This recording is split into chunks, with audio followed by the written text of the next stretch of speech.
भाइयों और बहनों, राष्ट्रपति जी ने आपातकाल की घोषणा की है। 25 जून 1975 से 21 मार्च 1977 तक का 21 महीने की अवधि में भारत में आपातकाल घोषित था। तत्कालीन राष्ट्रपति फखरुद्दीन अली अहमद ने तत्कालीन प्रधानमंत्री इंदिरा गांधी के कहने पर भारतीय संविधान की धारा 352 के अधीन आपातकाल की घोषणा कर दी। स्वतंत्र भारत के इतिहास में यह विवादास्पद और अलोकतांत्रिक काल था।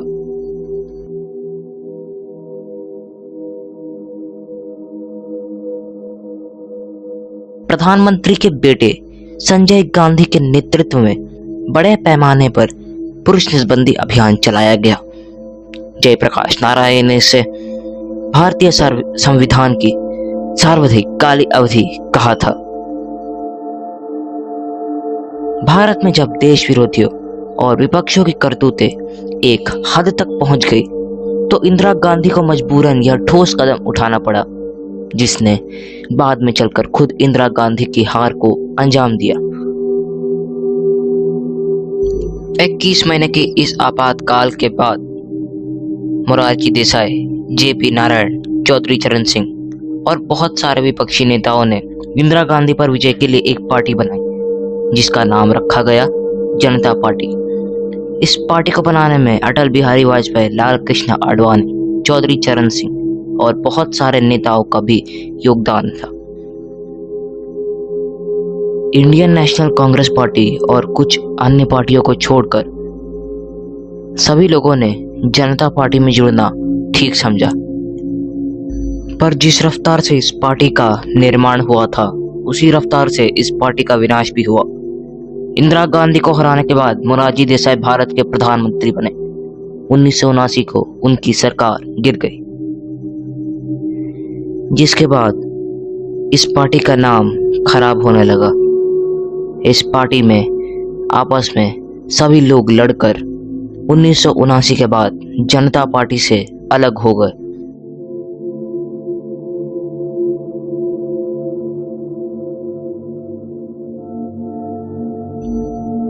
सभी विपक्षी नेताओं को जेल में डाल दिया गया। यह इंदिरा गांधी की सबसे बड़ी गलती और सबसे बड़ी कामयाबी भी थी। कामयाबी इसीलिए थी क्योंकि इंदिरा गांधी के पास देश विरोधियों के खिलाफ कड़ी कार्रवाई करने की हिम्मत थी और इंदिरा के जितने भी सपोर्टर्स थे, उनका इंदिरा के प्रति विश्वास और बढ़ गया। और सबसे बड़ी गलती इसलिए थी क्योंकि इसकी वजह से देश की ज़्यादातर पॉलिटिकल पार्टीज इसके बाद कांग्रेस को छोड़कर विपक्ष के साथ जुड़ गई। आइए इस डॉक्यूमेंट्री में जानते हैं कि किस तरह विपक्षों और देश विरोधियों से तंग आकर इंदिरा गांधी को पूरे देश में आपातकाल की घोषणा करनी पड़ी थी।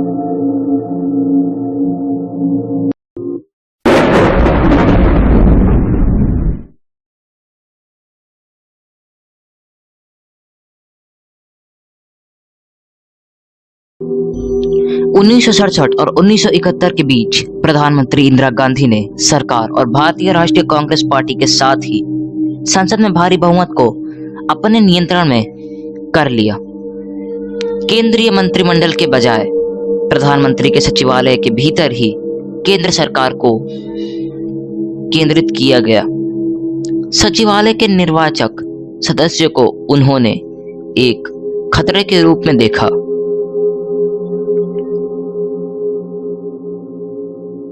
इसके लिए वह अपने प्रधान सचिव पीएन हक्सर, जो इंदिरा के सलाहकारों के अंदरूनी घेरे में आते थे, पर भरोसा किया।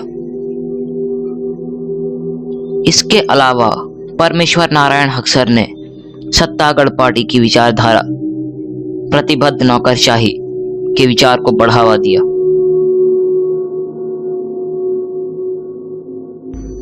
मामला 1971 में हुए लोकसभा चुनाव का था, जिसमें इंदिरा गांधी ने अपने मुख्य प्रतिद्वंदी राजनारायण को पराजित किया था। लेकिन चुनाव परिणाम आने के 4 साल बाद ही राजनारायण ने हाई कोर्ट में चुनाव परिणाम को चुनौती दी। उनकी दलील थी कि इंदिरा गांधी ने चुनाव में सरकारी मशीनरी का दुरुपयोग किया तय सीमा से अधिक खर्च किए और मतदाताओं को प्रभावित करने के लिए गलत तरीकों का इस्तेमाल किया। अदालत ने इन आरोपों को सही ठहराया।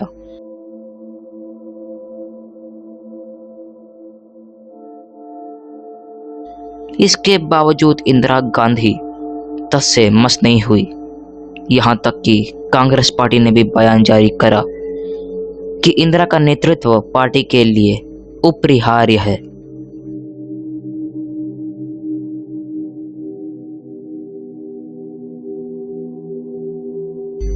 आरएसएस का आंदोलन। राष्ट्रीय स्वयंसेवक संघ को प्रतिबंधित कर दिया क्योंकि माना गया कि यह संगठन विपक्षी नेताओं का करीबी है तथा इसका बड़ा संगठनात्मक आधार सरकार के विरुद्ध विरोध प्रदर्शन करने की संभावना रखता है। पुलिस इस संगठन पर टूट पड़ी और उसके हजारों कार्यकर्ताओं को कैद कर दिया गया। आरएसएस ने प्रतिबंध को चुनौती दी और हजारों स्वयंसेवकों ने प्रतिबंध के खिलाफ और मौलिक अधिकारों के हनन के खिलाफ सत्याग्रह में भाग लिया। सिखों का आंदोलन। सभी विपक्षी दलों के नेताओं और सरकार के अन्य स्पष्ट आलोचकों के गिरफ्तार किए जाने और सलाखों के पीछे भेज दिए जाने के बाद पूरा भारत सदमे की स्थिति में था। आपातकाल की घोषणा के कुछ ही समय बाद सिख नेतृत्व ने अमृतसर में बैठकों का आयोजन किया, जहां उन्होंने कांग्रेस की फांसीवादी प्रवृत्ति का विरोध करने का संकल्प किया।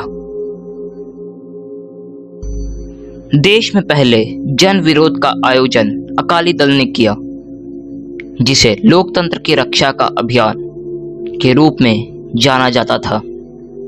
इसे 7 जुलाई को अमृतसर में शुरू किया गया।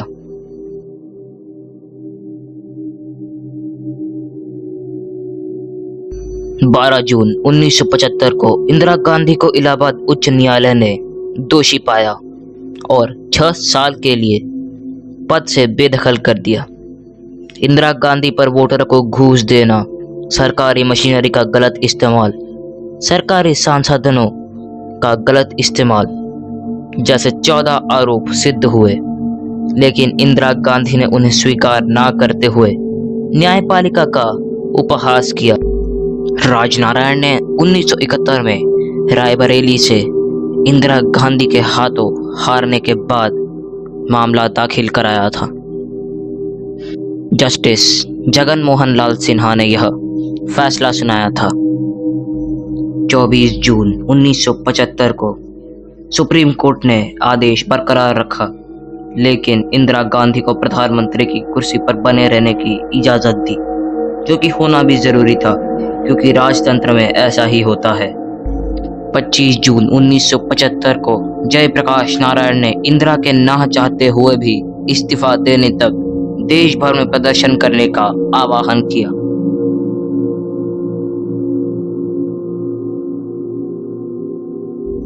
पच्चीस जून 1975 को राष्ट्रपति के अध्यादेश पास करने के बाद सरकार ने आपातकाल लागू कर दिया। सितंबर 1976 संजय गांधी ने देश भर में अनिवार्य पुरुष नसबंदी का आदेश दिया। इस पुरुष नसबंदी के पीछे सरकार की मांग देश की आबादी को नियंत्रण करना था। इसके अंतर्गत लोगों की इच्छा के विरुद्ध नसबंदी कराई गई। कार्यक्रम के कार्यान्वयन में संजय गांधी की भूमिका की सटीक सीमा विवादित है। कुछ लेखकों ने संजय गांधी को उनके आधिकारिकता के लिए सीधे जिम्मेदार ठहराया है और अन्य लेखकों ने उन अधिकारियों को दोषी ठहराते हुए जिन्होंने स्वयं गांधी के बजाय कार्यक्रम को लागू किया था। रुखसाना सुल्ताना एक समाजवादी थी जो संजय गांधी के करीबी सहयोगियों में से एक होने के लिए जानी जाती थी और उन्हें पुरानी दिल्ली के मुस्लिम क्षेत्रों में संजय गांधी के नसबंदी अभियान के नेतृत्व में बहुत कुख्यातता मिली थी। 18 जनवरी इंदिरा गांधी ने लोकसभा भंग करते हुए घोषणा की कि मार्च में लोकसभा के लिए आम चुनाव होंगे। सभी राजनीतिक बंदियों को रिहा कर दिया गया। 23 मार्च को आपातकाल समाप्त हो गया। 16 से 20 मार्च छठे लोकसभा के चुनाव समाप्त हो गए। जनता पार्टी भारी बहुमत से सत्ता में आई। संसद में कांग्रेस के सदस्यों की संख्या 350 से घटकर 153 में सिमट गई और 30 वर्षों के बाद केंद्र में किसी गैर कांग्रेस सरकार का गठन हुआ। स्वयं इंदिरा गांधी और संजय गांधी चुनाव हार गए। मोरारजी देसाई भारत के प्रधानमंत्री बने। कांग्रेस को उत्तर प्रदेश, बिहार, पंजाब, हरियाणा और दिल्ली से एक भी सीट नहीं मिली। नई सरकार ने आपातकाल के दौरान लिए गए निर्णयों की जांच के लिए शाह आयोग गठित किया। पहली गैर कांग्रेस सरकार, मोरारजी देसाई प्रथम गैर कांग्रेस प्रधानमंत्री 1977 से 1979। आपातकाल लागू करने के लगभग 2 साल बाद विरोध की लहर तेज होते देख प्रधानमंत्री इंदिरा गांधी ने लोकसभा भंग कर चुनाव कराने की सिफारिश दी। चुनाव में आपातकाल लागू कराने का फैसला कांग्रेस के लिए घातक साबित हुआ। खुद इंदिरा गांधी अपने गढ़ रायबरेली से चुनाव हार गई। जनता पार्टी भारी बहुमत से सत्ता में आई और मोरारजी देसाई भारत के प्रधानमंत्री बने। हालांकि नई सरकार ने 2 साल ही खाली टिक पाई और अंतर्विरोधी के कारण 1979 में सरकार गिर गई। उप प्रधानमंत्री चौधरी चरण सिंह ने कुछ मंत्रियों की दोहरी सदस्यता का सवाल उठाया, जो जनसंघ के भी सदस्य थे। इसी मुद्दे पर चरण सिंह ने सरकार से समर्थन वापस ले लिया और कांग्रेस के समर्थन से उन्होंने सरकार बनाई, लेकिन चली सिर्फ 5 महीने। उनके नाम कभी संसद नहीं जाने वाले प्रधानमंत्री का रिकॉर्ड दर्ज हो गया। इसके बाद इंदिरा गांधी फिर प्रधानमंत्री बनी और जिन जिन विपक्षी दलों ने उनके साथ गठबंधन तोड़ा था, उन्होंने वापस कांग्रेस के साथ गठबंधन नहीं किया और 1980 के बाद विपक्षों की संख्या थोड़ी सी घटी थी, पर जनता पार्टी थोड़ी सी कमजोर भी हो गई थी। परंतु पंजाब में हिंसा बहुत बढ़ गई। जरनैल सिंह भिंडरावाले ने अपने सिख साथियों के साथ पंजाब के गुरुद्वारे पर कब्जा कर लिया। साथ ही पूरे पंजाब में त्राही त्राही मचा दी। 1984 को जरनैल सिंह की हत्या ब्लू स्टार ऑपरेशन द्वारा की गई थी, जिसके बाद इंदिरा गांधी के 2 सैनिकों ने उनकी हत्या कर दी। तो इस डॉक्यूमेंट्री में आपने देखा कि किस तरह इंदिरा गांधी ने मजबूर होकर यह ठोस कदम उठाया। हालांकि आज भी भारत के किसी भी प्रधानमंत्री ने यह साहस नहीं किया, पर इंदिरा गांधी ने ऐसे ठोस कदम क्यों उठाए? इसके पीछे उनका संकल्प क्या था और इसका परिणाम क्या हुआ? आइए इसके बारे में विस्तार से जानते हैं। 1971 के आम चुनाव में पूर्व प्रधानमंत्री प्रचंड बहुमत के साथ सत्ता में आई। कांग्रेस ने 518 सीटों में से 352 लोकसभा सीटें जीती थी। हालांकि आपातकाल 25 जून और 26 जून की रात को लगाया गया था, लेकिन इसके लिए नींव 12 जून 1975 को ही रख गई थी। 12 जून 1975 को इलाहाबाद हाई कोर्ट के जस्टिस जगन मोहन लाल सिन्हा ने रायबरेली से यूनाइटेड सोशलिस्ट पार्टी के उम्मीदवार राजनारायण की याचिका पर फैसला सुनाया। याचिका में राजनारायण ने गांधी के खिलाफ आरोपों की बौछार की, जिसमें शराब के साथ मतदाताओं को रिश्वत देना, अभियानों के लिए वायुसेना के विमानों का दुरुपयोग करना शामिल था। इसके अलावा अदालत ने गांधी को चुनाव में सरकारी मशीनरी के दुरुपयोग का दोषी पाया और पूर्व प्रधानमंत्री को 6 साल के लिए चुनाव लड़ने से रोककर चुनाव रद्द कर दिए। हाई कोर्ट के फैसले का मतलब इंदिरा गांधी को प्रधानमंत्री का पद छोड़ना होगा। प्रधानमंत्री आधिकारिक आवास पर एक आपातकालीन बैठक बुलाई गई, जहां इंदिरा गांधी ने सभी नेताओं से सलाह ली। संजय गांधी की सलाह से इंदिरा गांधी ने 23 जून को उच्च न्यायालय के फैसले के खिलाफ सुप्रीम कोर्ट में अपील की। 24 जून 1975 को सुप्रीम कोर्ट के न्यायाधीश न्यायमूर्ति वी.आर. कृष्णा अय्यर ने कहा कि वह निर्णय पर पूर्ण रोक नहीं लगाएंगे और सर्वोच्च न्यायालय ने गांधी को प्रधानमंत्री बने रहने की अनुमति दी, लेकिन अंतिम फैसले तक वह एक सांसद के रूप में मतदान नहीं कर सके। अब हम आपको ऐसे 4 कारण बताएंगे जिसकी वजह से इंदिरा गांधी ने मजबूर होकर भारत में आपातकाल की घोषणा की थी। दिसंबर 1973 में अहमदाबाद में एलडी कॉलेज ऑफ इंजीनियरिंग के छात्रों ने स्कूल की फीस में बढ़ोतरी के विरोध में हड़ताल की। 1 महीने बाद गुजरात विश्वविद्यालय के छात्रों ने राज्य सरकार को बर्खास्त करने की मांग करते हुए विरोध प्रदर्शन किया। इसने स्वयं को नवनिर्माण आंदोलन या उत्थान के लिए आंदोलन कहा। इस समय गुजरात के मुख्यमंत्री चिमनभाई पटेल के नेतृत्व में कांग्रेस का शासन था। सरकार ने अपने भ्रष्टाचार के लिए कुख्यात और इसके प्रमुख को चिमनचोर के रूप में जाना जाता था। छात्र ने सरकार के खिलाफ विरोध प्रदर्शन किया और जल्द ही कारखाने के श्रमिकों और समाज के अन्य क्षेत्रों के लोगों इसमें शामिल हो गए। पुलिस के साथ झड़पें, बसों और सरकारी कार्यालयों को जलाना और राशन की दुकानों पर हमला करना शुरू किया। फरवरी 1974 तक केंद्र सरकार को विरोध प्रदर्शन के लिए मजबूर होना पड़ा। इसने विधानसभा को निलंबित कर दिया और राज्य पर राष्ट्रपति शासन लगा दिया। इतिहासकार बिपिन चंद्र ने अपनी पुस्तक में लिखा है, गुजरात नाटक का अंतिम अधिनियम मार्च 1975 में खेला गया था, जब मोरारजी देसाई द्वारा निरंतर आंदोलन और आमरण अनशन का सामना किया।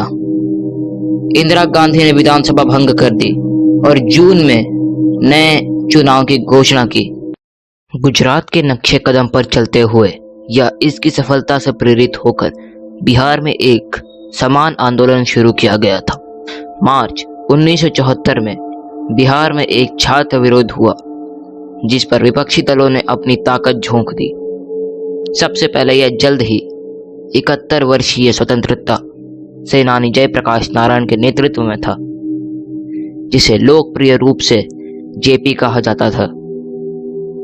दूसरे बिहार के मामले में इंदिरा गांधी ने विधानसभा के निलंबन को स्वीकार नहीं किया। हालांकि आपातकाल घोषित करने के लिए जेपी आंदोलन महत्वपूर्ण था। जब एक ओर बिहार और गुजरात में आंदोलन चल रहे थे, तब भी समाजवादी नेता जॉर्ज फर्नांडिस की अगुवाई में रेलवे हड़ताल पर था। मई 1974 में 3 सप्ताह तक चली थी। हड़ताल के परिणात्मक रूप माल और लोगों की आवाजाही रुक गई थी। गुहा ने अपनी पुस्तक में लिखा है कि आंदोलन में 10 लाख से अधिक रेलवे कर्मियों ने भाग लिया। कई कस्बों और शहरों में आतंकवादी प्रदर्शन हुए। कई जगहों पर शांति बनाए रखने के लिए सेना को बुलाया गया। गांधी की सरकार प्रदर्शनकारियों पर भारी पड़ी। हजारों कर्मचारियों को गिरफ्तार किया गया और उनके परिवारों को उनके क्वार्टर से बाहर निकाल दिया गया। हमने आपको पहले बताया था कि इंदिरा गांधी के मुख्य प्रतिद्वंदी राजनारायण ने इंदिरा गांधी के हाथों हारने के बाद चुनाव परिणाम में ये दलील रखी कि इंदिरा गांधी ने सरकारी मशीनरी का दुरुपयोग किया है, वायुसेना का दुरुपयोग किया है और इंदिरा गांधी पर मतदाताओं को रिश्वत देने का भी आरोप लगाया। तो इससे आप ये तो अंदाजा लगा सकते हैं कि इंदिरा गांधी का भारत में आपातकाल लगाने का मकसद क्या था। तो चलिए अब बात करते हैं कि इसका परिणाम क्या हुआ। तो चलिए अब हम आपको बताते हैं कि आपातकाल लगाना इंदिरा गांधी के लिए कितना घातक साबित हुआ। असल में 1979 को जब आपातकाल समाप्त होने को था, उससे ही पहले इंदिरा गांधी ने लोकसभा भंग कर चुनाव कराने की अपील की।